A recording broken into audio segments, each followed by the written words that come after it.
আসসালামু আলাইকুম। মানুষের পরিপাকতন্ত্র নিয়ে আজকের আলোচনায় আবারও স্বাগতম।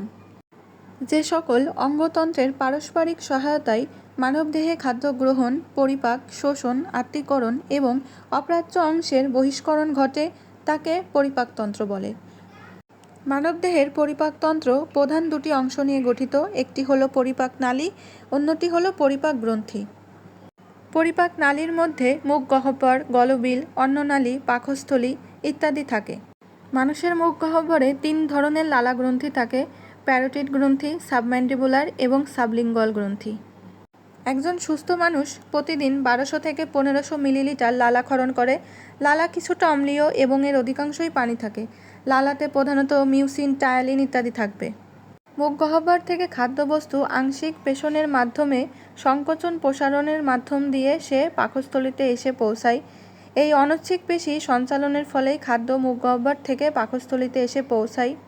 পাকস্থলীর অন্তঃপ্রাচীর গাত্রে অবস্থিত পাকগ্রন্থি থেকে পাকরস এবং অক্সিটোনিক কোষ থেকে হাইড্রোক্লোরিক অ্যাসিড ক্ষরিত হয়।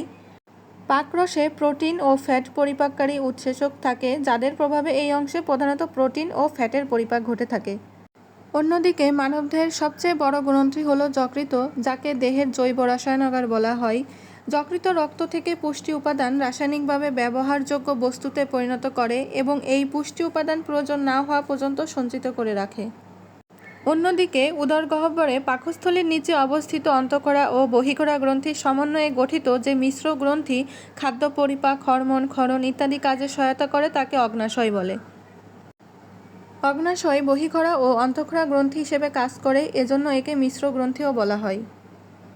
অগ্নাশয় রসে শর্করা, আমিষ ও স্নেহ জাতীয় পদার্থ পরিপাকের জন্য নানা ধরনের এনজাইম নিঃসৃত হয়, যা অগ্নাশয় নালীর মাধ্যমে ডিউডেনামে প্রবেশ করে এবং খাদ্য পরিপাকে সহায়তা করে। পরিপাকের ফলে অদ্রবণীয় জটিল খাদ্যবস্তু সরল দ্রবণীয় খাদ্যসারে পরিণত হয়, যা ক্ষুদ্রান্ত্রের কোষ দ্বারা শোষিত হতে পারে। পরিপাকৃত খাদ্যের 90% ক্ষুদ্রান্তে শোষিত হয়, বাকি 10% পাকস্থলী ও বৃহদন্ত্রে শোষিত হয়। শর্করা জাতীয় খাদ্য পরিপাক হয়ে glucose, fructose, galactose, xylose, cellulose, mannose প্রভৃতি মনোস্যাকারাইডে পরিণত হয়, তবে অধিকাংশ শর্করাই গ্লুকোজে পরিণত হয়। ইনসুলিন ও গ্লুকোকর্টিকয়েড নামক হরমোন শর্করা শোষণ নিয়ন্ত্রণ করে থাকে।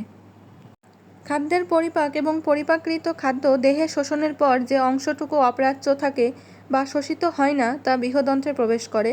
বৃহদন্ত্র প্রধানত 3 অংশে বিভক্ত: সিকাম, কোলন ও মলাশয়।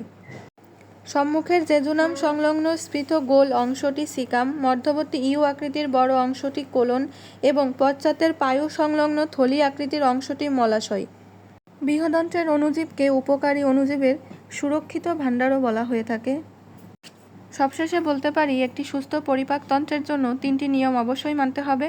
সেটা হলো আঁশযুক্ত খাবার খেতে হবে নিয়মিত, পর্যাপ্ত পরিমাণে পানি পান করতে হবে এবং সঠিক পরিমাণে চর্বণ ও মুখের যত্ন নিতে হবে।